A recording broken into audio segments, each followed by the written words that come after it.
Close your eyes now. Let the weight of the day begin to lift from your shoulders, your arms, your hands. There's nowhere you need to be. Nothing left to solve tonight. You are simply a listener, and the world you are about to enter is one that history almost gave us. What follows is not myth. It is not legend. It is the documented record of a world where one small decision, made quietly in a Senate chamber in the fading light of the 5th century, changed everything. A world where the roads held, where the language endured, where the empire, through patience and adaptation and the stubborn refusal to stop, simply continued. Breathe in slowly. Let your body grow heavy, and let us begin. In the year 476, on a warm September evening, the Roman Senate made a choice that would echo for 1,000 years. Rather than accept the deposition of the young Emperor Romulus Augustulus as an ending, they acted, quietly, carefully, as Romans had always acted when the empire was threatened. They negotiated. The Germanic chieftain Odoacer, who in another version of history would have become the first barbarian king of Italy, was instead given the title of Magister Militum, master of soldiers. He was bound to Rome not by conquest, but by oath. The emperor remained. The Senate remained. The flame, which had burned since the days of Augustus, held. The city of Rome itself never shrank. In our own history, the population of the city collapsed from over 1 million souls to fewer than 50,000 within 3 centuries of the Western Empire's fall, a contraction so severe that medieval Romans lived among ruins they could not have built and no longer understood. But here, the aqueducts continued to run. The grain continued to arrive from North Africa. The forums remained full of voices. By the year 700, Rome was still the largest city in the Western world, its streets warm and crowded, its fountains singing as they always had. Latin never fractured into separate tongues. In our world, the Latin language splintered slowly over 5 centuries into what we now call Italian, French, Spanish, Portuguese, and Romanian, each beautiful in its own way, but divided, like a river broken into streams. Here, the language evolved, as all living languages must, absorbing new words from Germanic settlers, from Arab traders, from Persian scholars. But it remained one. A merchant traveling from Londinium in the north to Carthage in the south could still make herself understood. The tongue had changed, but had not broken. The great road network, that extraordinary web of stone paths that once stretched over 400,000 kilometers across Europe, the Middle East, and North Africa, was never abandoned. In our history, many of those roads fell into ruin within decades of the empire's fragmentation, swallowed by mud and forest and neglect. Here they were maintained, repaired after storms, widened where traffic demanded.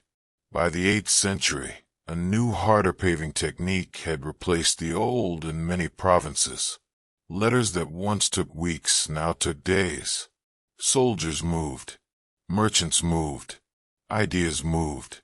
The empire breathed through its roads the way a body breathes through its veins.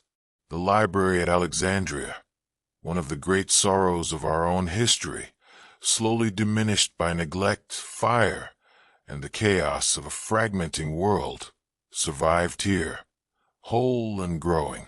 The Roman commitment to scholarship never wavered, because the institutions that protected scholarship never collapsed. By the year 900, the library had expanded into a vast complex of reading halls, laboratories, and teaching gardens stretching along the Egyptian coast. It held over 700,000 scrolls and bound books.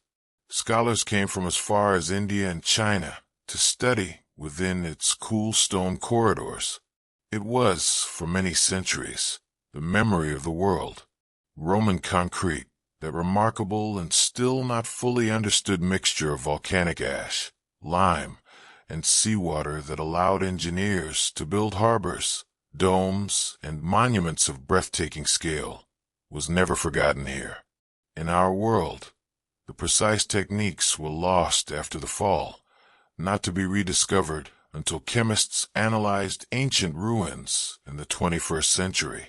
But in an unbroken Rome, the knowledge passed quietly from master to apprentice, generation after generation. By the 11th century, Roman builders were raising structures of a size and ambition that would not appear in our own world for another 500 years. The Roman public bath, the Thermae, remained the heartbeat of daily life in every city across the empire. In our history, these magnificent buildings fell into disuse and ruin within a century of Rome's fragmentation. Here, they were never closed. By the 9th century, the great baths of Rome had been expanded and improved, fitted with underfloor heating systems more sophisticated than their ancient predecessors. Every city of any size had at least one public bath, open to all citizens, free on the first day of every week.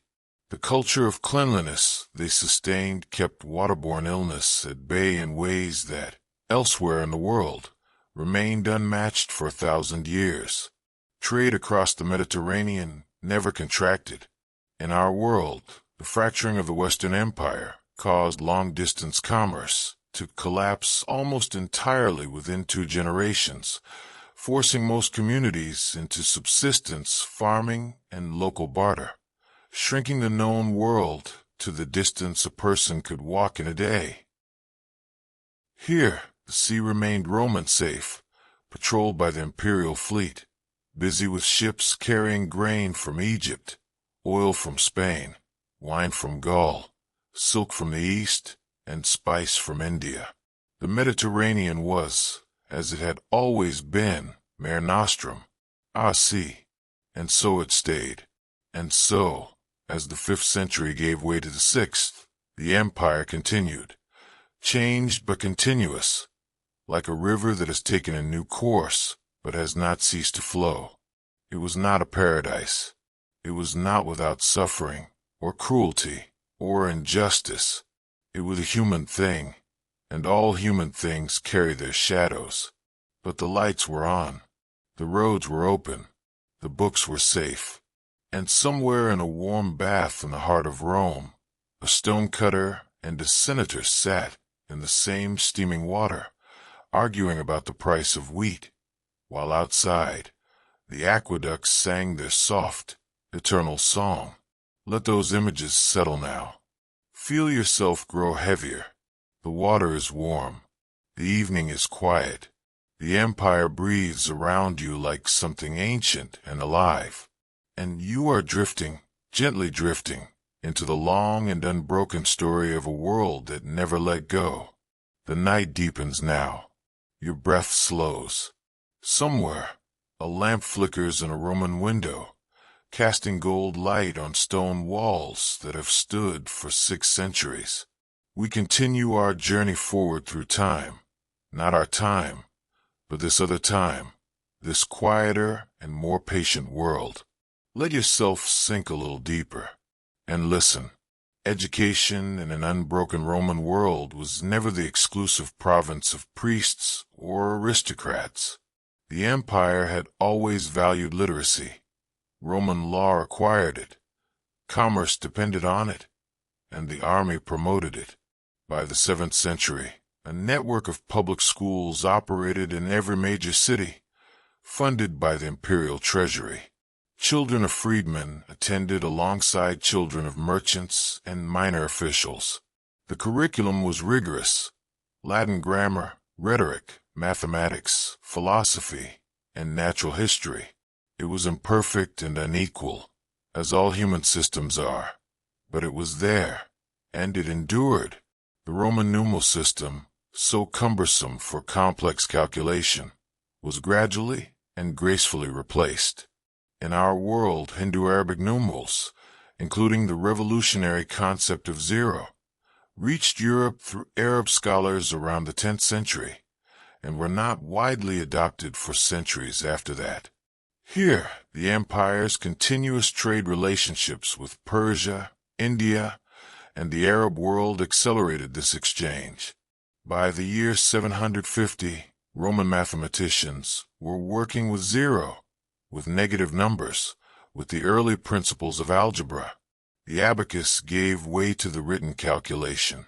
The world of numbers opened like a door. Medicine advanced along a different and more direct path. Galen's medical writings, foundational texts in our world that were partially preserved and partially distorted through centuries of fragmentary translation, remained in their original Latin here, accessible and continuously annotated.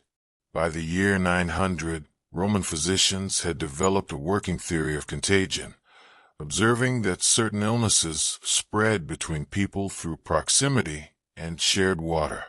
They did not yet understand the germ, but they understood its effects. Hospitals, the Roman valeted an area, originally military field clinics, evolved into sophisticated public institutions in every major Roman city, staffed by trained physicians and open to the poor without charge. The Roman calendar was refined with quiet precision. Julius Caesar's reform of 46 BC had been a remarkable achievement, but it contained a small and accumulating error. The solar year was slightly shorter than Caesar's astronomers believed, causing the calendar to drift slowly out of alignment with the seasons. In our world, this error was not corrected until Pope Gregory XIII issued his famous reform in 1582. Here, Roman astronomers, working with instruments and knowledge accumulated without interruption, identified and corrected the drift by the 6th century. The seasons stayed where they belonged. The harvest festivals fell in harvest time. The concept of citizenship, always an evolving idea in Roman law, expanded rather than contracted. In 212 AD, Emperor Caracalla had granted citizenship to nearly all free inhabitants of the empire, a sweeping and genuinely radical act. In an unbroken Rome, this principle deepened over the centuries. By the 8th century, citizenship carried not only legal rights but civic responsibilities, participation in local government, contribution to public works, access to the courts. The idea that the state belonged to its people, not as a slogan but as a legal reality, took root here centuries before it would bloom elsewhere in the world. The forests of Europe, devastated in our own world during the medieval period by agricultural expansion and charcoal production, were managed here under a continuous Roman administration that had always maintained provisions for the stewardship of public lands. By the 10th century, the empire had established what we might recognize as a formal system of protected woodlands, territories where logging was regulated, where rivers were kept clear, where the great animal populations of Europe were not yet pushed to the edges of survival. It was not environmentalism in any modern sense. It was practicality. The empire needed timber, and it understood that forests must be tended to endure. The gladiatorial games, already in decline during the later empire of our own history, were formally abolished in this world by a Senate decree in the year 520. In their place arose a new tradition of athletic competition, modeled on the Greek Olympics, which Rome had always admired even as it absorbed Greece into itself. These Roman games were held every 4 years in the great Circus Maximus, which had been converted from a chariot track into a vast open stadium. They drew competitors from across the empire and beyond, wrestlers from Egypt, runners from Ethiopia, archers from Persia. They were imperfect and political, as all great human ceremonies are, but they were something rather than nothing, and they brought the world, briefly, together. Music in an unbroken Roman world evolved without interruption from its ancient roots. In our history, the music of antiquity was almost entirely lost.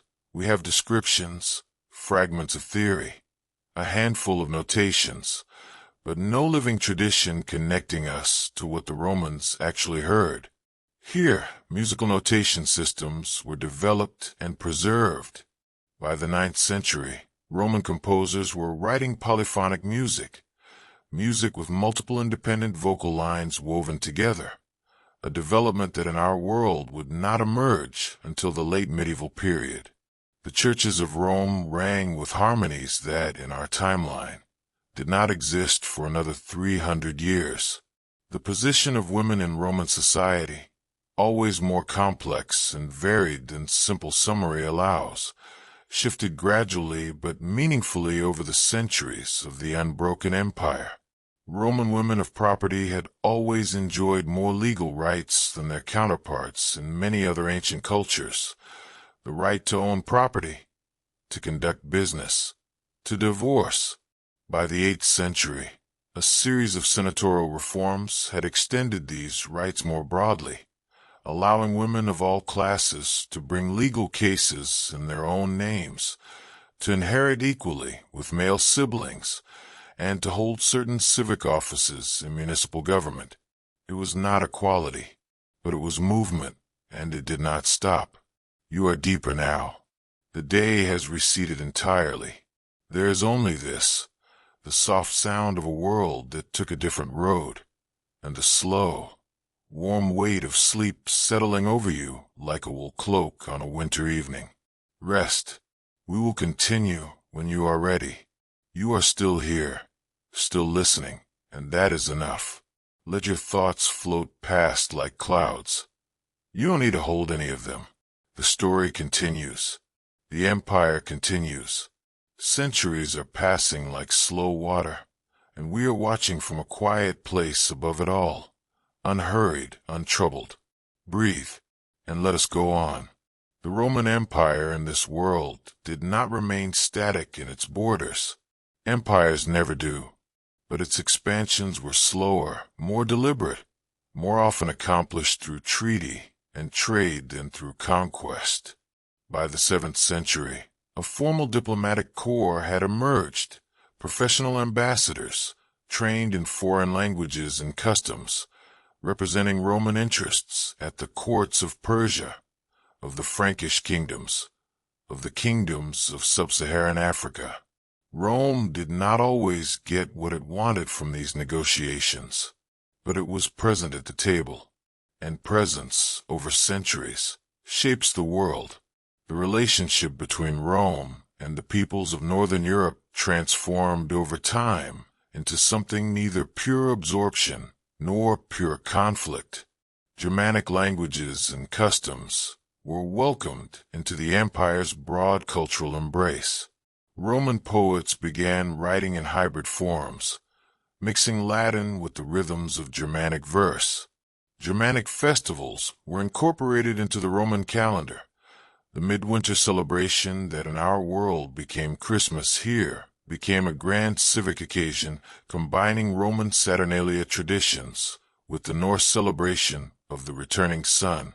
A new kind of culture emerged, not Roman erasing Germanic, nor Germanic erasing Roman, something genuinely new. Navigation and seafaring advanced steadily in this world. The Romans had always been capable, if not naturally gifted sailors. They had learned to see the way they learned everything, through observation and discipline, and the willingness to copy what worked from others. With the libraries intact and the scholarly tradition unbroken, advances in astronomy and cartography came steadily. By the year 1000, Roman sailors had charted the entire coastline of Africa. By 1050, they had established regular trade contact with the kingdoms of West Africa. The Atlantic glittered to the west, unknown and immense, but Roman eyes were already turning toward it. Slavery, the deep and terrible shadow at the heart of Roman civilization, did not vanish quickly in this world. It never vanishes quickly from any world. but its erosion accelerated without the social disruptions that marked our own medieval period. A series of senatorial reforms beginning in the 7th century created formal legal pathways to freedom, prohibited the separation of enslaved families, and established the first concept of what we might recognize as labor protection. By the year 1000, chattel slavery in the core Roman territories had largely given way to a system of contracted labor, still exploitative, still unjust in many ways, but no longer the absolute ownership of one human being by another. The Christian Church in an unbroken Roman world developed along a different path, without the political vacuum left by Rome's collapse. The Bishop of Rome never acquired the same sweeping temporal power he held in our medieval Europe. The Church remained spiritually influential, profoundly so, and deeply woven into the fabric of Roman daily life, but it existed alongside the state rather than above it. Religious councils still shaped doctrine. Emperors still shaped law. The two powers existed in constant negotiation, sometimes in tension, sometimes in alliance, but neither ever fully consumed the other. The great aqueducts of Rome, those soaring stone structures that carried fresh water from mountain springs across valleys and into the heart of cities, were not merely maintained in this world, they were extended. By the 9th century, new aqueducts had been constructed in cities across Gaul, Britannia, and North Africa, bringing clean water to populations that in our world would wait until the 19th century for reliable public water supply.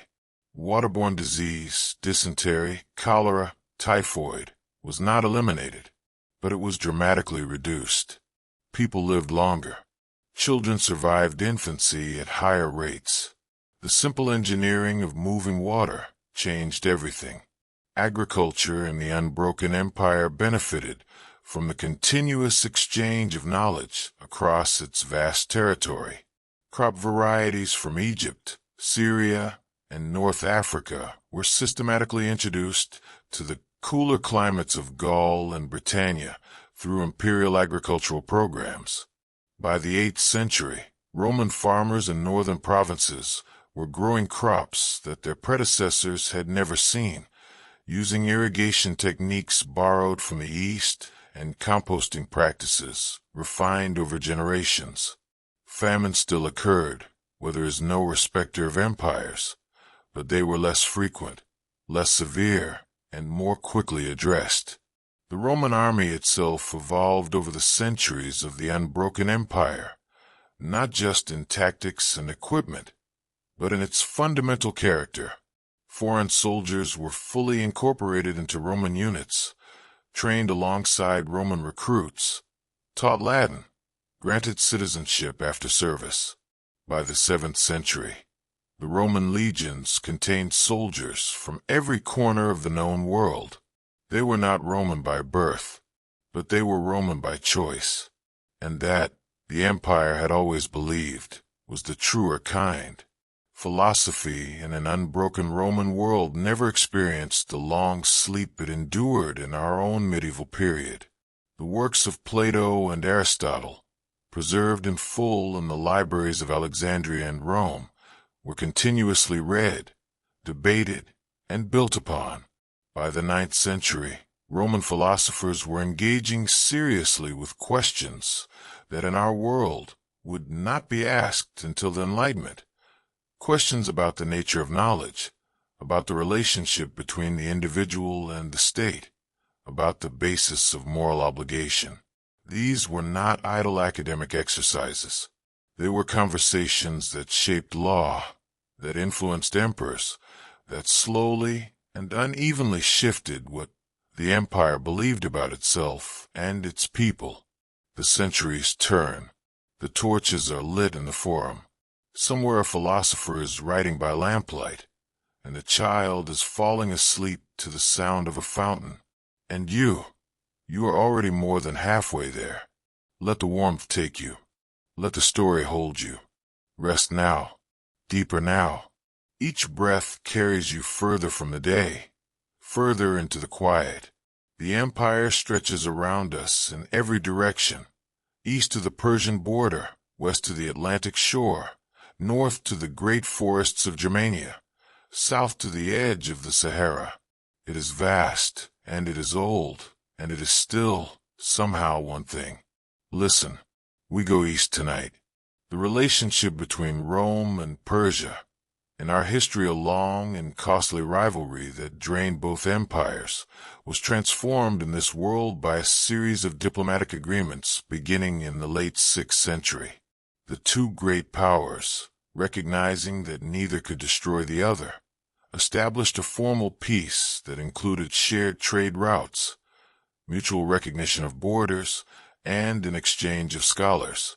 Persian astronomical knowledge flowed westward into Roman libraries. Roman engineering techniques flowed eastward into Persian cities. The rivalry never fully disappeared. Great powers never entirely trust one another. But it was managed, contained, turned from war into competition. The rise of Islam, which in our world transformed the political and cultural landscape of the Middle East and North Africa, beginning in the 7th century, unfolded differently in a world where Rome still held North Africa and the Levant. The faith still emerged. The revelations came to Muhammad as they came in our world. The message was the same. The devotion was the same. But the political expansion that followed was negotiated differently. Rather than military conquest sweeping across former Roman provinces, the spread of Islam in this world was primarily a gradual religious movement, carried by traders and scholars along the very trade routes the empire maintained. By the year 900, there were large and prosperous Muslim communities in every major Roman city. They were Roman citizens. They were also Muslims. This was not always comfortable, but it was real. The city of Constantinople, founded by Emperor Constantine in 330 AD as the second capital of the empire, remained in this world what it was always intended to be, a partner to Rome rather than a replacement. In our history, as the Western Empire collapsed, Constantinople became the sole surviving capital, eventually developing into the Byzantine Empire, a distinct civilization that preserved much of Roman culture in a changed form for another 1,000 years. Here, there was no need for such preservation. Rome itself was still alive. Constantinople was its great eastern twin, rich, cosmopolitan, and perpetually in elegant argument with the Western capital about everything from theology to trade policy. The Silk Road, that ancient network of trade routes connecting China and the Mediterranean, was actively maintained by Roman diplomatic and commercial interests. Roman merchants traveled east in protected caravans. Chinese silk, porcelain, and spices arrived in Roman markets in quantities that, in our world, were only available to the very wealthy. More importantly, ideas traveled alongside goods.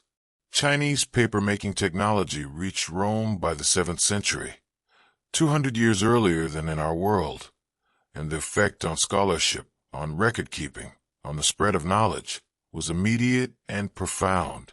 Books became cheaper. Literacy expanded. The world of the mind grew larger.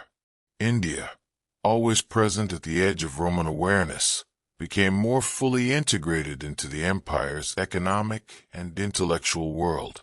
Roman trading posts on the southwestern coast of India, which had existed since the 1st century AD, were maintained and expanded. Indian mathematics, philosophy, and medical knowledge flowed westward through these contacts. The concept of zero, the decimal number system, early principles of what we would call calculus, all reached Rome through Indian scholarship, carried by merchants and monks and the curious, restless scholars who have always followed trade routes in search of something more valuable than spice. The Roman Empire in this world never developed a successor. because it never ended, but it did develop regions of increasing autonomy. By the 8th century, the empire functioned less like a single centrally controlled state and more like a federation of interconnected provinces, each with its own local governance, its own traditions, its own interpretation of Roman law. The emperors, still seated in Rome and Constantinople, held ultimate authority in theory. In practice, they negotiated constantly with provincial governors, local senates, and the powerful commercial interests that had grown rich along the empire's trade routes. It was messy. It was contentious. It was, in its imperfect way, a kind of democracy of competing powers. Technology in an unbroken Roman world advanced through a process of steady accumulation rather than the dramatic lurches and long plateaus that characterized technological development in our own history. The Romans had always been pragmatic about technology. They adopted what worked, refined it, and systematized it. By the 9th century, water-powered mills were grinding grain across the empire. Wind power was beginning to be harnessed along the coasts, and engineers were experimenting with steam, not yet as an engine, but as a force that could be captured and directed. The concept of insurance, the formal pooling of risk that allows individuals to undertake ventures they could not bear alone, emerged in Rome several centuries earlier than in our world. Roman merchants had always formed informal partnerships to share the risk of sea voyages. By the 8th century, these arrangements had been formalized into something recognizable as marine insurance: contracts, premiums, documented claims. By the 10th century, the principle had expanded to cover land trade, buildings, and even agricultural harvests. The financial infrastructure that makes complex economies possible was being built, piece by patient piece, in the counting houses and law courts of an empire that never forgot how to count.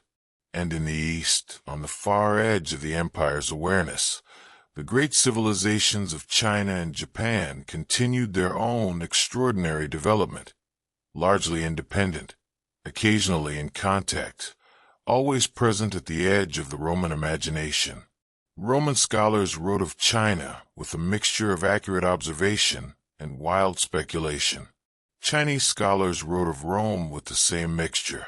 Between these two great poles of the ancient world, humanity was experimenting with every possible form of organization, every possible answer to the questions of how to live together, how to build, how to endure. The conversations had barely begun, and there was time, so much time ahead. Rest now. The East is vast and full of light. The trade routes hum with movement, and you are still, perfectly still, carried on the long, slow current of a story that has no ending, only the next page, and the one after that, unfolding in the dark behind your closed eyes. You are still with us, and that is a gentle and good thing. Half the night is young yet. Let your breathing find its own slow rhythm. We continue now into the middle centuries of the unbroken empire, centuries that, in our world, we call the Dark Ages, though they were never truly dark, only quieter and less documented than what came before. Here, those centuries were simply the middle of the story, not a fall. Not an ending, just the long, complicated middle. The year 800 AD in this world looked nothing like the year 800 in our own. In our history, that year is marked by the coronation of Charlemagne as Holy Roman Emperor, a Germanic king laying claim to a Roman title that had been vacant for 3 centuries, performing a kind of symbolic resurrection of an empire that was gone. Here, there was no need for resurrection. The empire was still present, still functioning, still arguing in Latin in its Senate chambers. The year 800 was simply the year 800, a year of harvest and trade, of minor border skirmishes and major architectural projects, of a new aqueduct completed in Lyon, and a new treaty signed with the Frankish kingdoms of the north. The printing press, one of the most transformative inventions in human history, appearing in our world around 1440 through the work of Johannes Gutenberg, arrived in this world considerably earlier. The combination of Chinese papermaking technology, continuously improved Roman mechanical engineering, and the empire's insatiable appetite for written documents created conditions where movable type was invented not by a single genius, but by a gradual convergence of techniques in the workshops of Roman craftsmen. By the year 1050, printing houses were operating in Rome, Constantinople, Alexandria, and Carthage. Books, once precious and rare, became merely valuable. Knowledge, once hoarded, began to flow. The understanding of the natural world advanced in this unbroken scholarly tradition through careful observation and the willingness to revise inherited ideas. By the 10th century, Roman natural philosophers had correctly identified that the earth was spherical, a fact the Greeks had known and Romans had accepted, and which was never lost here as it was in parts of our medieval world. They had measured its circumference with reasonable accuracy. They understood the basic mechanics of the solar system, if not its scale. They did not know about gravity. Not yet, but they were watching the sky with instruments made of brass and patience, and they were writing down what they saw. The Roman concept of the week, 7 days, named for celestial bodies, endured and spread throughout the empire, as it did in our world. But the Roman workweek was structured differently here. By the 7th century, a formal day of civic rest every 7 days was guaranteed by law to all free workers. It was not a weekend as we would recognize it, but it was the first formal acknowledgement, written into Roman law, that the laboring body required regular restoration. The Roman Empire's tax system, notoriously complex, frequently corrupt, and perpetually reformed, had nonetheless produced, over centuries, a body of financial knowledge and administrative technique that was genuinely sophisticated. By the 9th century, Roman financial administrators had developed something recognizable as double-entry bookkeeping, the accounting method that in our world is credited to Italian merchants of the 14th century. The imperial treasury could track revenue and expenditure across dozens of provinces simultaneously. This did not eliminate corruption. Nothing eliminates corruption, but it made it harder to hide. The postal service of the Roman Empire, the cursus publicus, a remarkable system of relay stations and mounted couriers that could carry official messages across the empire at speeds of up to 250 kilometers per day, was never disbanded here. By the 8th century, it had been expanded and partially privatized, with commercial messages permitted alongside official ones for a fee. By the 10th century, a private citizen in Rome could send a letter to a relative in Alexandria and expect a reply within 3 weeks. Communication across distance had become a normal feature of life, not a luxury, not a miracle, but a service that the empire provided as reliably as water. Architecture in this world reached heights, both literal and figurative, that our own history did not achieve until the modern era.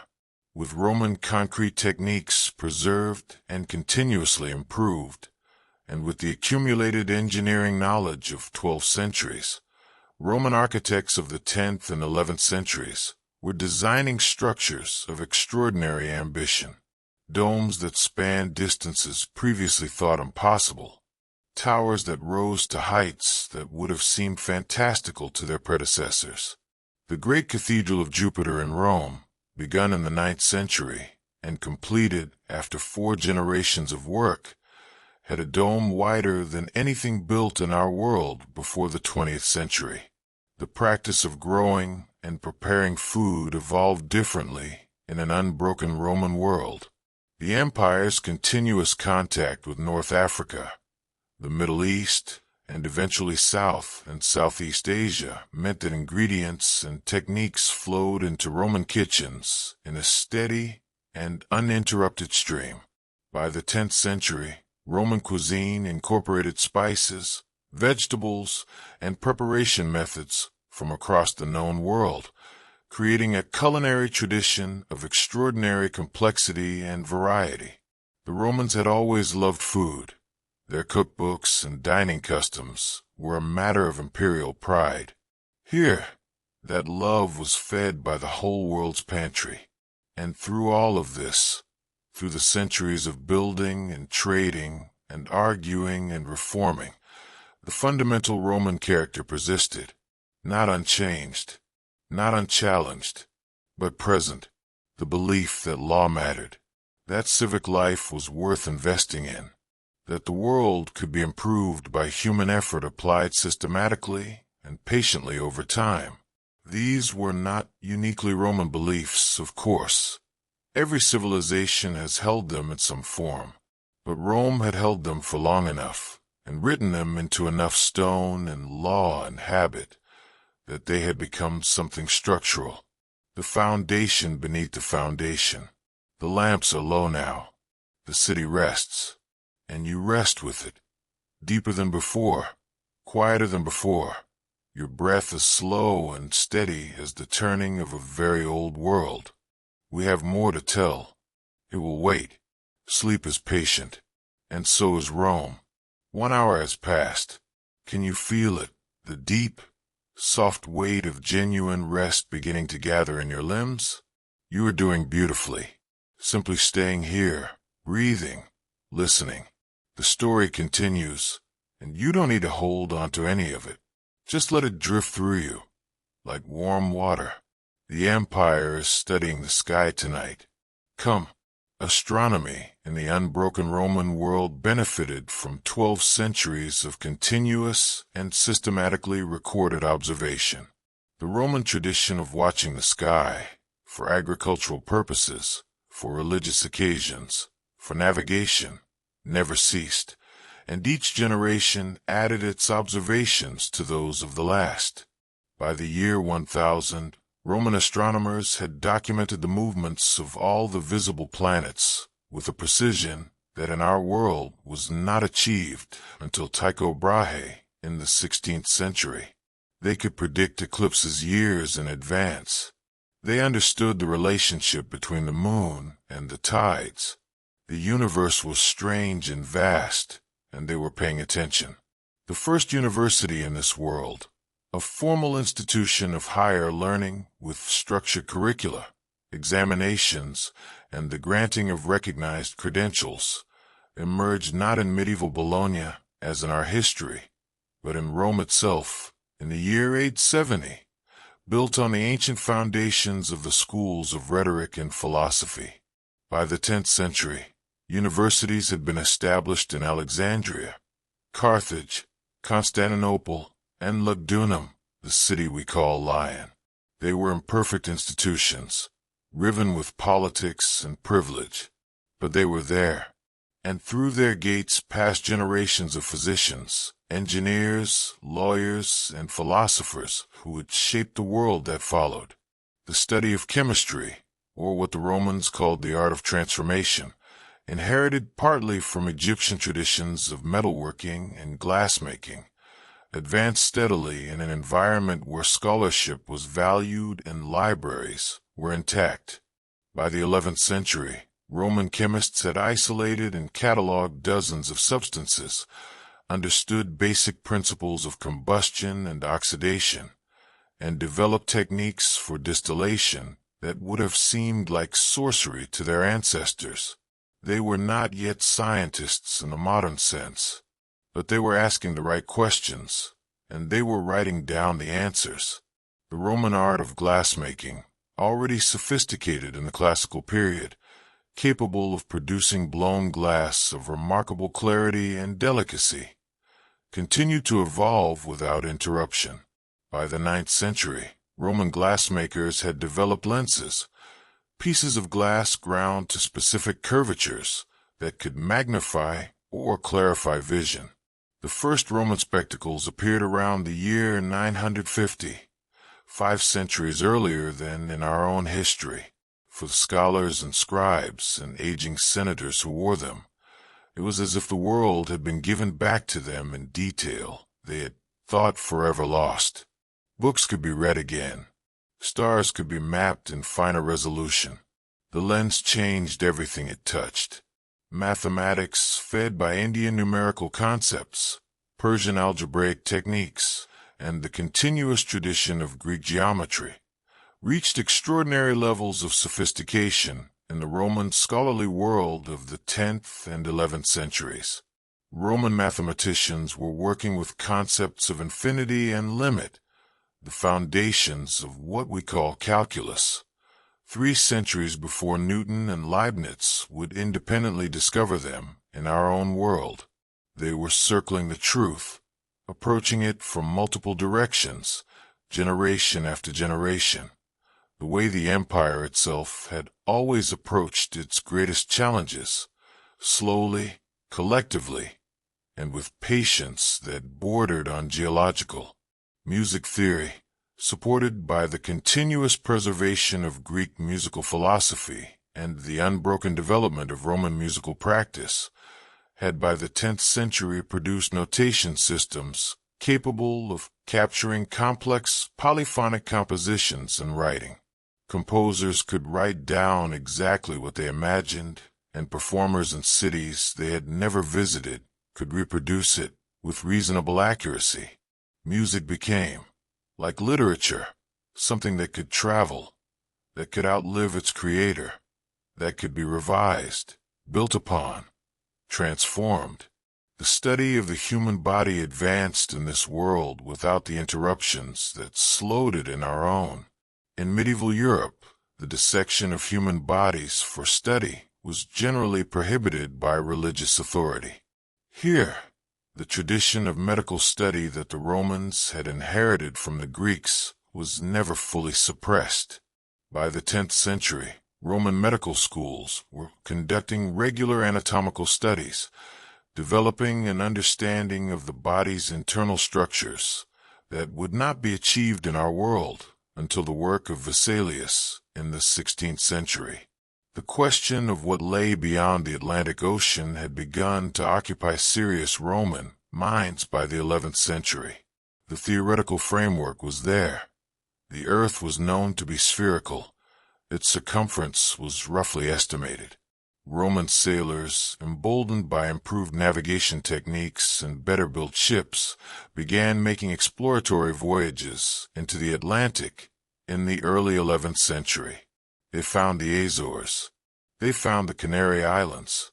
They stood at the western edge of the known world and looked into the dark water and wondered, and the night sky, which the Romans had always watched with a mixture of religious awe and practical calculation, began in this period to be understood as something more than a backdrop to human life. Roman philosophers of the 11th century were asking, with increasing seriousness, whether the stars were objects like the sun, distant, massive, burning, or whether they were something else entirely. They did not yet have the tools to answer the question, but the asking of it was itself a kind of revolution. Quiet, gradual, and permanent, the stars will slowly overhead. The scholars have gone to bed, their candles guttered out, their notes half finished on the desk. The questions will still be there in the morning. Everything good is patient, and you are very nearly asleep now. Very nearly. Just a little further. The second hour begins, and you have traveled far. Let any remaining tension in your face soften now. The muscles around your eyes, your jaw, the back of your neck. Simply release. The empire has walls, but tonight we are going beyond them, into the world that exists at the edges, the places where Rome meets the wild and the ancient and the utterly different. Come with us. There is nothing to be afraid of here. The kingdoms of sub-Saharan Africa, ancient, sophisticated, and largely invisible to the Roman world of our own history, were well known to Rome in this alternate world. The empire's continuous presence in North Africa and its active maintenance of trans-Saharan trade routes meant that goods, information, and people moved regularly between the Mediterranean and the great kingdoms of the south. Roman merchants had visited the court of the Kingdom of Ghana, the great West African trading empire, since the 7th century. They came for gold and salt and went home with something more valuable, the knowledge that the world was larger and more organized than they had imagined. The peoples of Northern Europe, the Norse, the Saxons, the Slavic tribes of the East, occupied a complex position in the world of the unbroken Roman Empire. They were never fully absorbed. They were never entirely outside. By the 9th century, a steady process of cultural exchange had transformed many of these societies. Norse craftsmen worked in Roman shipyards. Roman administrators learned Norse navigation techniques. Slavic agricultural methods were adopted by Roman farmers in the northern provinces. The edges of the empire were not walls. They were membranes, permeable, constantly exchanging. The great Mongolian steppe, which in our world produced, in the 13th century, the most devastating military expansion in human history, unfolded differently here. The Roman Empire's continuous diplomatic presence on its eastern borders, its maintenance of alliances with settled peoples along the steppe's western edge, and its ability to offer trade rather than merely presenting a frontier to be raided, meant that the relationship developed differently. There were still invasions. There was still violence. But the catastrophic scale of the Mongol conquests, which in our world destroyed the Islamic Golden Age and devastated China, did not occur here in the same form. The indigenous peoples of the Americas, the great civilizations of the Maya, the Aztec, the Inca, and the hundreds of smaller societies that filled the continents from north to south, developed entirely independently of Rome, as they developed independently of the rest of the Old World in our own history. Here, the difference was in when contact came and how. Roman explorers, reaching the Americas in the late 11th century, rather than the Iberian explorers of our 15th, arrived not with the weapons and diseases of a fully industrializing civilization, but with the tools and intentions of an advanced, but still pre-modern one. The power differential was different, and power differential is, in the long run, everything. The Roman encounter with the Americas proceeded with extraordinary slowness by the standards of our own history's colonial era. The first Roman settlement in the western lands was established in the year 1089 on the eastern coast of what we call North America. It was small, precarious, and nearly abandoned in its first winter. It survived because the Romans did what Romans had always done when confronted with an unfamiliar people. They watched, they asked questions through gestures, and eventually through interpreters, they traded. The relationship was unequal from the beginning, but it was a relationship, not simply a conquest. The diseases that, in our world, accompanied European contact with the Americas and killed an estimated 90% of the indigenous population did not arrive in the same concentrated wave in this world. The Roman medical tradition, with its understanding of contagion and its practice of quarantine, meant that Roman sailors were subject to health protocols before landing. This did not prevent disease transmission entirely. It never could have. But it slowed it. And slowness, in the case of epidemic disease, is the difference between catastrophe and crisis. The Roman Senate, in the year 1102, passed the first formal legal recognition of indigenous territorial rights in the Western lands, a document called the Lex Occidentalis, the Western Law. It was imperfect, poorly enforced, frequently violated, and the subject of bitter debate for generations. But it existed. In our world, equivalent legal acknowledgments of indigenous rights did not emerge until the 20th century. The Lex Occidentalis was a beginning, not an ending. But a beginning is more than nothing, and nothing is what so many peoples of the Western lands received in our own history. Back in the Old World, the 11th and 12th centuries saw the Roman Empire grappling with questions of governance that would have seemed familiar to any student of modern political theory. How should power be distributed between the center and the provinces? How should the law apply equally to the powerful and the powerless? What was owed by the state to its citizens, and by citizens to the state? These questions had always been present in Roman political life, but the complexity of a vast and diverse empire was pushing them toward answers that looked increasingly like modern democracy. Not arrived at, not yet, but visible on the horizon. The concept of the free press, journalism, the public circulation of information and opinion not controlled by the state, began to emerge in this world in the 11th century, fed by the spread of printing and the growth of literate urban populations. The first Roman news sheet appeared around the year 1060. It was cautious, deferential to authority, and frequently inaccurate. But it was there, and the idea that citizens had a right to information, that the powerful could be questioned in print, that the truth was something worth pursuing even when it was inconvenient. These ideas, once printed, did not unprint themselves. The world is very large and very old, and full of lives being lived in every direction. And you are very small and very still, and that is exactly right. Sleep is simple. Sleep is kind. It asks nothing of you. Just this, the slow, steady rhythm of your breathing, and the dark behind your eyes. Still here. Still breathing. Good. The empire is older now, more than 1,000 years old in our story, which makes it ancient even by its own standards. It has changed in ways its founders would not have recognized, and stayed the same in ways they would have found entirely familiar. That is what it means to be a living thing.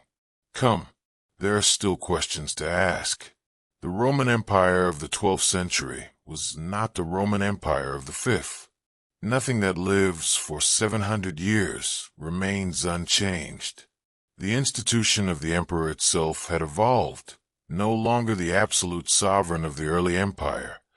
The emperor of the 12th century was more like a constitutional monarch, constrained by the Senate, by the provincial councils, by the growing power of the commercial classes, and by a legal tradition that had accumulated enough precedent to be truly binding even on the powerful. It was not democracy as we know it, but it was further along the road than anyone in the 5th century could have predicted. The printing press had by the 12th century produced an explosion of written material that was transforming Roman society in ways that no emperor or senator had anticipated or fully understood. Books were still expensive by modern standards, but they were no longer rare. For the first time in history, a reasonably prosperous merchant family could own a personal library, a collection of perhaps 20 or 30 volumes covering history, medicine, agriculture, philosophy, and entertainment. The written word was no longer the exclusive property of the powerful and the learned. It was becoming something like common good. The natural world was being observed with increasing rigor in this period. Roman natural philosophers were in the 12th century beginning to make observations that in our world would not be made until the scientific revolution. The careful, patient documentation of animal behavior, the systematic classification of plants by multiple characteristics, the observation that fossils were the remains of once living creatures, not mere tricks of stone. The world was stranger than it had seemed, and stranger in more interesting ways. Engineering in the 12th century reached a scale that would have seemed impossible to earlier generations.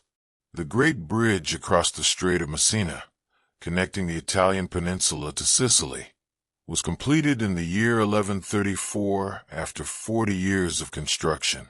It was the longest bridge in the world, a structure of stone and iron that required engineering solutions invented specifically for its construction.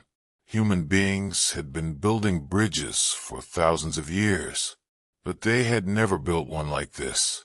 The question of religious diversity in an empire that now encompassed Christians, followers of the old Roman gods, Jews, Muslims, Zoroastrians, Buddhists, and dozens of other traditions had, by the 12th century, produced a body of Roman law on religious tolerance that was remarkable for its time.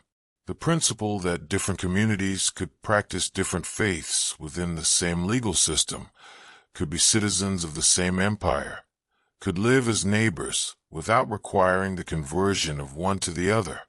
This principle had been tested and imperfectly sustained for 6 centuries. It was Roman pragmatism applied to the deepest human questions, and it mostly worked. The institution of the Roman family had evolved significantly by the 12th century. The old Roman concept of the paterfamilias, the absolute legal authority of the male head of household, had been progressively dismantled by legal reforms accumulated over 8 centuries. By the 12th century, Roman family law recognized the legal personhood of women and adult children independently of the male head of household. Divorce was available to both partners. Property rights within marriage were negotiated, not assumed. The family was still the central unit of Roman life, but it was a different shape than it had been. The Roman Empire's relationship with its own history was, by the 12th century, a matter of active and sometimes contentious debate. By the 12th century, Roman historians and philosophers were beginning to grapple seriously with the question of how a civilization should relate to its own crimes. The history of slavery, of imperial conquest, of religious persecution, not to erase them, but to understand them, and perhaps to do better. The science of navigation, supported by continuous advances in astronomy and mathematics, had by the 12th century made long ocean voyages a matter of calculation rather than pure courage. Roman navigators could determine their latitude with good precision and were developing increasingly reliable methods for estimating longitude. Roman geographers were beginning to understand the scale of what they had found in the western lands, not a distant island, not a stepping stone to Asia, but an entirely separate world, enormous beyond previous imagining, inhabited by peoples of extraordinary diversity and sophistication. And in the workshops and laboratories of the empire's great cities, something was stirring that the Romans did not yet have a name for. It was not quite science as we know it. It lacked a formal methodology, the peer review, the institutional structure. But it was more than mere craft. It was the habit of asking why, and of expecting an answer that could be tested. This kind of exchange, between the practical and the theoretical, between the person who made things and the person who thought about things, was becoming more common. And in that increasing commonality, something new was being born. Questions, questions. The empire has always been full of them. But tonight there are no questions left for you. Only the quiet and the dark and the slow and certain approach of the deepest sleep. You're almost there. Almost. The night is deep and generous now. Let your body be completely heavy. Let your mind be completely empty. Or if thoughts come, let them come and go like birds across a still sky. Not landing, not staying. We are in the long, warm middle of this empire's life now. The 13th century, a summer that has lasted 1,000 years. Come a little deeper. Come. The 13th century in this world was, by any measure, an age of abundance. Not universal abundance that has never existed in any human civilization, but an abundance broad enough to have changed the texture of ordinary life. In the cities of the empire, the average free citizen ate better, lived longer, received more education, and had access to more of the accumulated wisdom of human civilization than any ordinary person in our own world's history up to that point. This was not an accident. It was the result of 12 centuries of maintained infrastructure, accumulated knowledge, and the stubborn Roman conviction that the state owed something to the people who sustained it. The 13th century Roman city was a sensory experience unlike anything in our own history's equivalent period. In our world, the great European cities of the 1200s were vibrant and growing, but also dark at night, largely unpaved, lacking reliable sanitation, and periodically devastated by plague. The Roman cities of this world had gaslit streets, reliable sewage systems, paved thoroughfares maintained by civic workers, and public hospitals that had been operating continuously for 4 centuries. They were still crowded, still noisy, still full of the magnificent chaos of human life, but they were also clean and lit, and in their imperfect way, cared for. The Roman Empire in the 13th century had developed, through centuries of negotiation and legal evolution, something that we would recognize as a constitutional system. The emperor held executive authority, but that authority was formally constrained by the Senate, by the provincial assemblies, and by a growing body of legal precedent that protected individual rights against arbitrary imperial action. The right to a fair trial, the right to own property without confiscation, without due process, the right to practice one's religion without persecution. These were violated regularly, but they were written down, they were argued about, and slowly, imperfectly, they were enforced. The Roman approach to the peoples of the Western lands had evolved significantly by the 13th century. The original settlement on the eastern coast of North America had grown into a network of trading posts and small cities. The relationship with indigenous peoples was complex and often violent. The Roman legal protections were inconsistently applied. Roman settlers encroached on indigenous territory. Disease continued to spread. But the scale of destruction was different from what occurred in our history's colonial era. Some indigenous societies had been devastated. Others had adapted, trading with Rome, incorporating Roman technology while maintaining their own governance and culture. The story was still being written. The Great Plague of the 13th century struck this world. Epidemic disease is no respecter of civilization, however advanced. The burning fever swept across the empire in the 1220s, killing perhaps 1 in 7 of those it infected. It was devastating. The recovery from the burning fever was faster than any previous crisis in the empire's history, and the reason was partly the resilience that 12 centuries of continuous institutional development had created. The roads were repaired quickly, the trade routes reopened, the hospitals were expanded, and the experience of the plague produced a new intensity of interest in medicine and the nature of disease. Roman physicians who had lived through the burning fever wrote detailed accounts of its symptoms, its progression, its patterns of spread. These accounts were collected, printed, distributed. They were the beginning of something that would eventually be enough. Music in the 13th century had reached a level of complexity and variety that would have astonished any Roman of the classical period. Roman composers wrote pieces for large ensembles of voices and instruments. They wrote music for public performance in the great civic theaters, music for private performance in wealthy homes, music for religious ceremony, music for festivals. They wrote music for its own sake, not to accompany a drama or a ritual, but simply because beauty was worth making. The concept of art as an end in itself had never before had so many people to make it and so many people to hear it.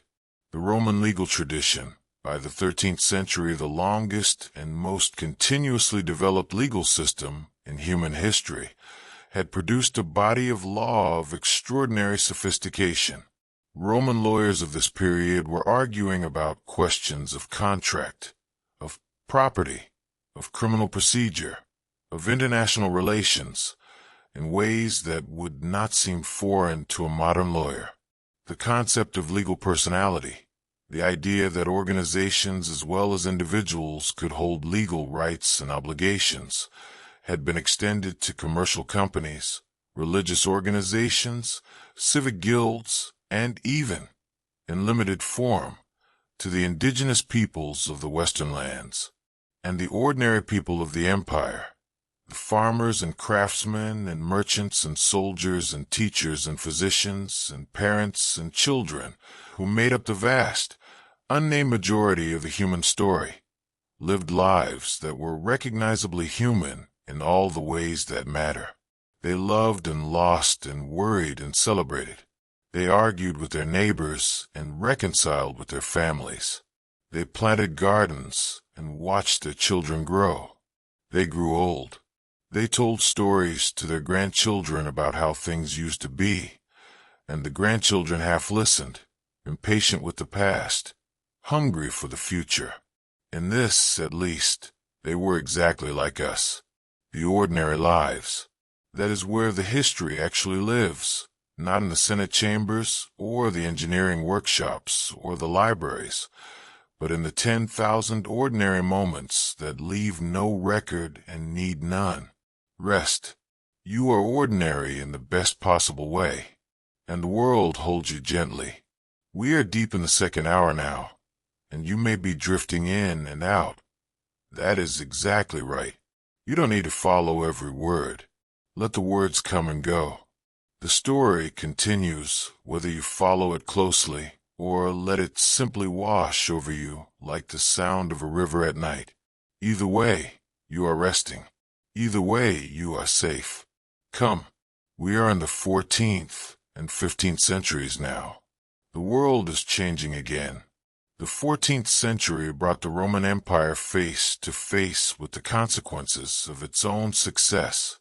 An empire that had been expanding in population and territory and complexity for nearly 1,000 years was beginning to strain against its own size. The Senate was overwhelmed with legislation. The courts were backed up for years. The provincial administrators were increasingly autonomous, not because they wished to be disloyal, but because Rome was simply too far away and too slow to manage the details of daily governance in a province of millions. The empire was becoming something new, whether it wished to or not. The response to these strains was not collapse. The Lex Nova, the new law, formally recognized the autonomy of provincial assemblies in matters of local governance, taxation, and law enforcement. The emperor attained authority over defense, foreign policy, and the great infrastructure projects that knitted the empire together.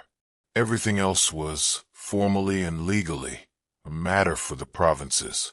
It was the most significant restructuring of the Roman constitution since the days of Augustus, and it worked imperfectly, contentiously, with a great deal of argument and several minor rebellions, but worked. The 15th century in this world was what some Roman historians later called the century of invention. The steam engine, long theorized and experimentally demonstrated, was developed into a practical working machine by Roman engineers in the year 1423. It was crude and inefficient by later standards, but it worked, and the principle it demonstrated, that heat could be converted into mechanical motion, was immediately recognized as something that would change the world. The Roman engineers who built the first working steam engine were given a civic honor by the Senate. They deserved it. They had just started the next chapter. The printing press, already a century and a half old by the 15th century, had by this point transformed Roman society in ways that were still being understood. Literacy rates in the empire's urban centers were by the 15th century higher than anywhere in our world until the 19th century. The average Roman city dweller could read. An educated population asks questions. An educated population forms opinions. An educated population expects to be governed with at least some reference to its own wishes. The movement for broader democratic participation accelerated dramatically in the 15th century, fed by printed arguments that traveled across the empire faster than any messenger. The Roman encounter with East Asia deepened significantly in the 15th century. Roman trading vessels, using the improved navigational techniques of the era, were making regular voyages to the ports of China and Japan. Roman engineers studied Chinese ironworking techniques and brought them home. Chinese scholars visited the Library at Alexandria and spent years reading texts that had been lost to the rest of the world. The two oldest continuous civilizations in the world were, slowly and carefully, getting to know each other. The question of democratic governance, of whether the people as a whole, rather than an emperor and a senate of aristocrats, should hold ultimate political power, had been debated in Rome for centuries. By the 15th century, the debate had moved from philosophy to politics. Several of the empire's most powerful provinces had established elected assemblies with genuine legislative authority. The emperor's role was increasingly ceremonial. No one had yet proposed abolishing the emperor entirely. The institution was too old, too embedded in Roman identity. But the actual governance of the empire was, by the 15th century, substantially democratic in practice, if not entirely in name. The natural world was yielding its secrets with increasing speed. Roman scientists had developed a clear understanding of the solar system. The Earth moved around the sun, not the reverse. They had correctly estimated the enormous distances involved. They had understood that the stars were not points of light painted on a sphere, but objects of immense size and distance, burning with a fire that made the sun seem modest. The universe was vaster and stranger than anyone had imagined, and the knowledge of its vastness did not frighten the Romans so much as it excited them. There was so much more to know. The Western lands were by the 15th century a complex and evolving world of their own. Roman settlements existed from the eastern coast to the Great Plains, and Roman explorers had reached the western coast by the year 1380. The indigenous civilizations of the Americas had had 4 centuries of contact with Rome, far longer than in our world's history, and the results were as varied as the civilizations themselves. Some had been absorbed or destroyed.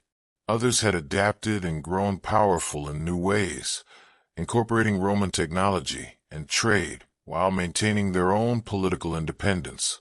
The continent was not Roman. It was something new that had no name yet, and in the quiet spaces between all the great movements of history, the constitutional reforms and the technological inventions and the oceanic explorations and the astronomical revelations, the fundamental human experience continued unchanged. People fell in love. People mourned their dead. People planted seeds in spring and hoped for rain. People sat at windows in the late afternoon and watched the light change. People told their children stories at bedtime, stories meant to make sense of a world that stubbornly resisted being made sense of, stories that said, "You are not alone. You are part of something larger. You are loved, and the world has been here a very long time, and will be here long after you are gone, and that is not sad but simply true.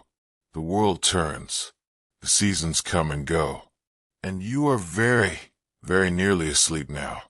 if you are not already. That is the best thing. Sleep. The story will keep. The empire will keep. Everything worth keeping keeps. If you are still with us, you are doing beautifully. And if you have drifted away and come back, that is also beautiful. Sleep comes in waves sometimes, and there's no wrong way to rest. We are in the final chapters now. The empire has become something that its founders would not have recognized, and yet would have, in some deep way, understood. We are in a world that looks more and more like our own, but different in the ways that matter most. By the 16th century, the Roman Empire was no longer an empire in any traditional sense of the word. It was something new, a vast federated republic, held together not by the power of a single ruler, but by shared law, shared language, shared infrastructure, and the accumulated habit of 1,000 years of being one thing. The emperor still existed, elected now by a council of provincial representatives rather than inherited or seized by force. The title was old and honored and largely ceremonial. The actual power of governance rested with the elected assemblies of the provinces and the reformed Senate, which now included representatives of every free adult citizen, regardless of birth or wealth. The industrial transformation of the Roman world accelerated dramatically in the 16th century.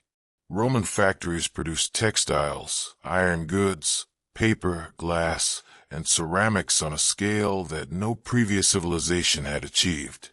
The cities grew. The population grew. The demand for raw materials grew.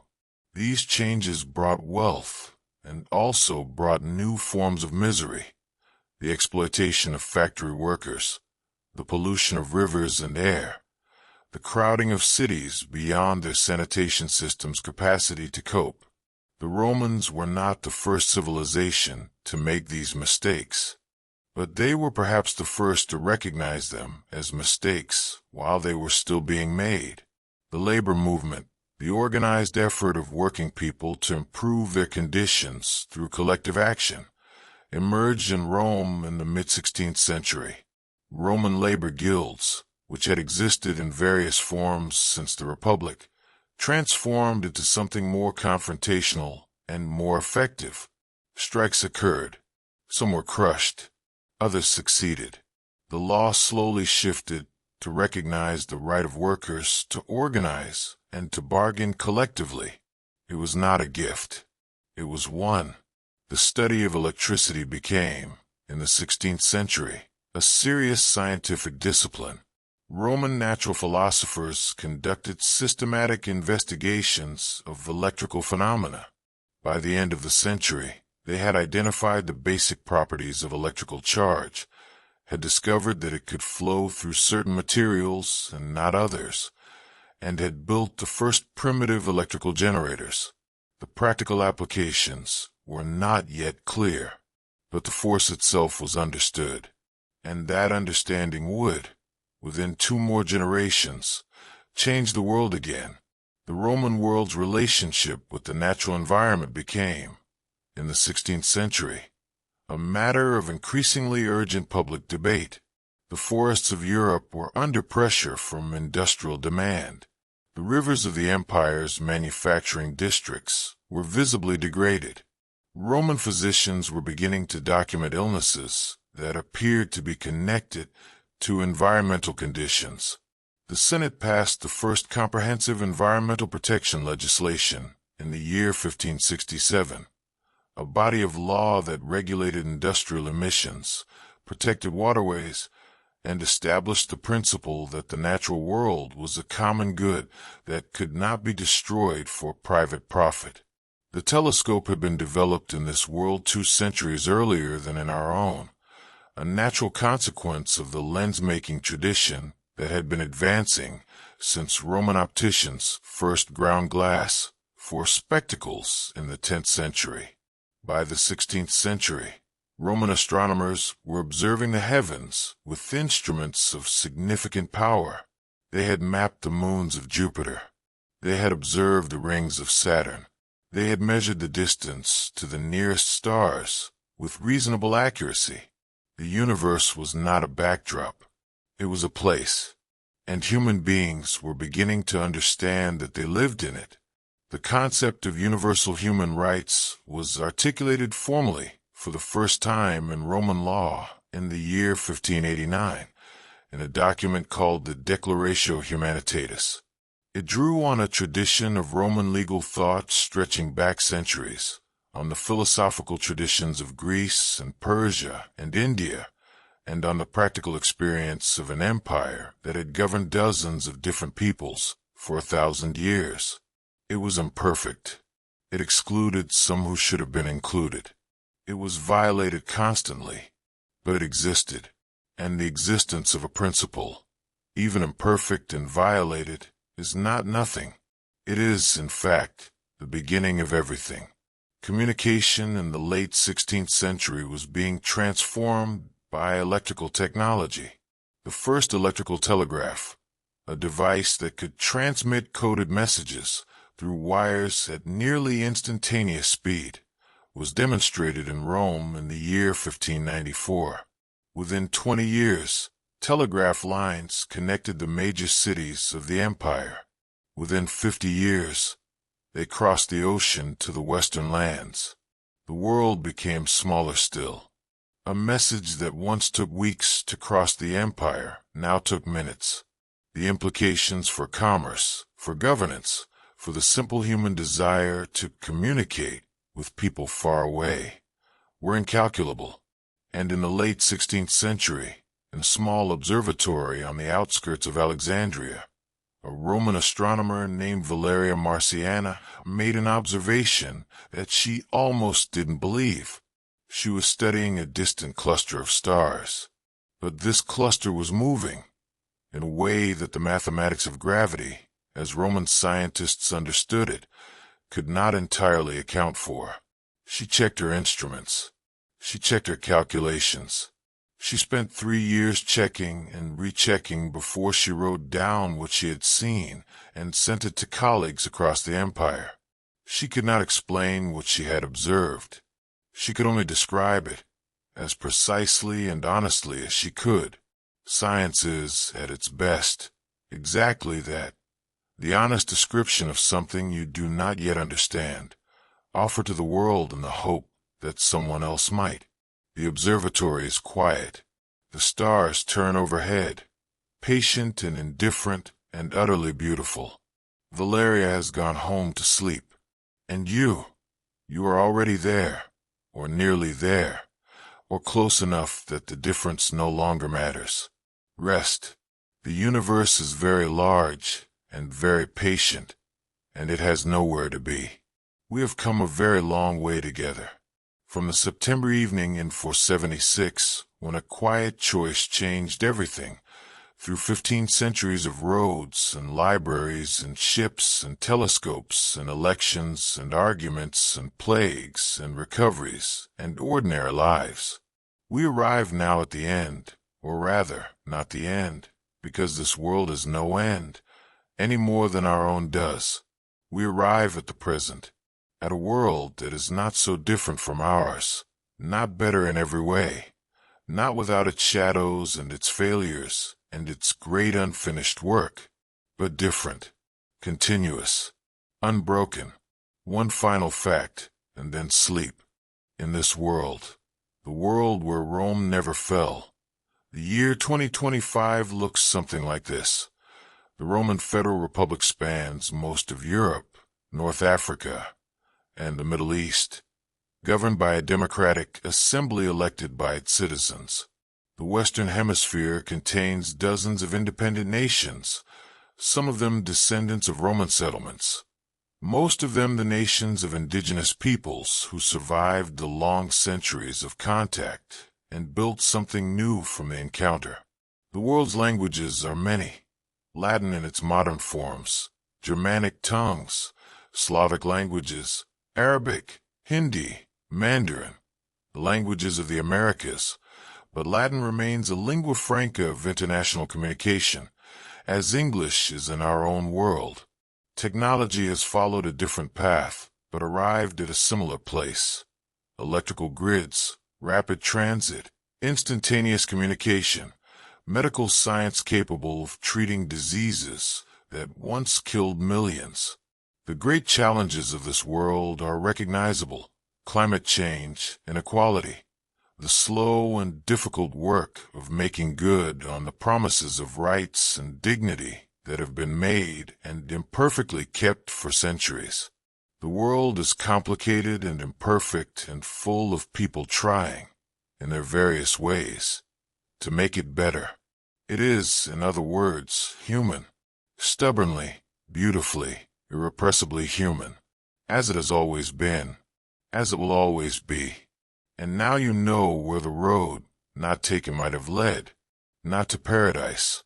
There's no paradise, not for human beings, who carry their contradictions with them wherever they go, but to a world with more continuity, more accumulated wisdom, more time to make the slow, painful, necessary progress that civilizations make when they are given the chance. Rome was given that chance. In this dream we have been telling, it did not waste it entirely. It failed in the ways that human things always fail, slowly, partially, and with enough self-awareness to keep trying. Let that be the last image you carry into sleep, not the marble and the aqueducts, not the Senate chambers or the telescopes or the telegraph lines, but simply people trying, generation after generation, across 15 centuries, imperfect people doing the slow and difficult work of making a world that is, perhaps, slightly better than the one they were born into. That is the only story there is, really, in any version of history, in any world. That is always the story. Sleep now. You have been such a patient and generous listener. The Empire thanks you. The world thanks you. Let the dark take you, warm and complete and untroubled. The roads are lit. The libraries are full. And somewhere, a child is falling asleep to a story, as children have always done and always will. Good night.